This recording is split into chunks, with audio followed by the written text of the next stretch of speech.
Okay, and that brings us to the next and the most important section of the paper, which should, by the way, be the majority of the paper. So let's say you're writing a 4-page paper. You would want easily 2 of those pages to be devoted to this next section, and that is the rhetorical appeals section. As I mentioned briefly in the first lecture, the appeals are how the argument is actually made, the on the ground, so to speak. And uh, it's not a coincidence, then, that the bulk of your analysis, which of course is the purpose of your rhetorical analysis paper, the bulk of your analysis happens when you look closely at these appeals and how they exist in the paper and how they function in the paper.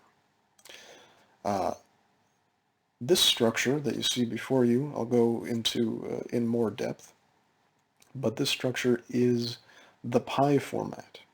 And there's a lot of additional material in this module, in this second module, for anyone who might need to brush up on some of the fundamentals of essay writing, because I am assuming that you've had a lot of this material already in previous classes, and in case you haven't, or in case you're a little rusty, I've provided a lot of material to help you brush up on some of the basics.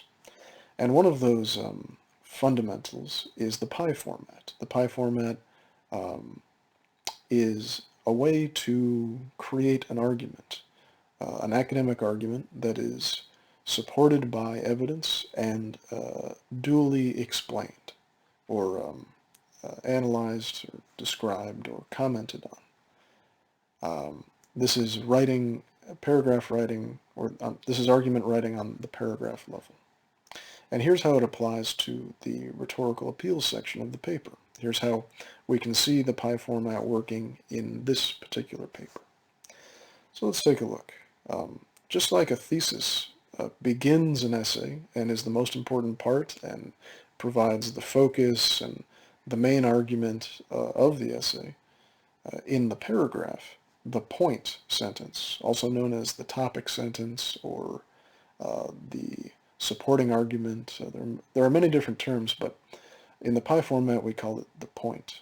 The point is what is the most important part of any given paragraph on the paragraph level, because it's the sentence that presents your main idea, sums up your paragraph, gives your paragraph direction, and all of those other things that the thesis does for the paper, the point does for the paragraph.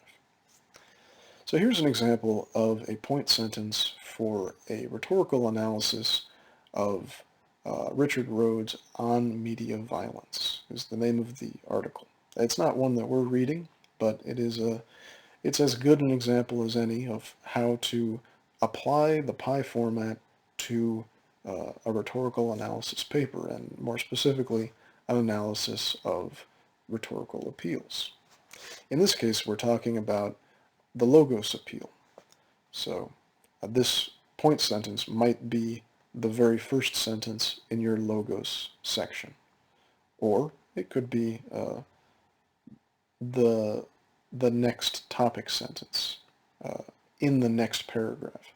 So that is to say, if you are devoting 2 paragraphs to the logos appeal, because you have a lot to say about logos, because your author uses a lot of logos, then you might have 2 paragraphs devoted to logos. In any case, this would be the very first sentence of any paragraph devoted to a discussion of logos. So here the point sentence is summing up, making a statement, a single sentence declarative statement about how the author uses logos in his essay. That's exactly what you want your point sentence to do. Rhodes criticizes the violent media makes violent children argument with logical attacks on a few well-established studies.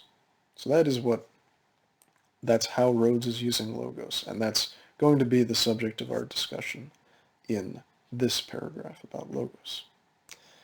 We then go on to illustrate that statement, that analysis of how logos is used, with a quoted illustration.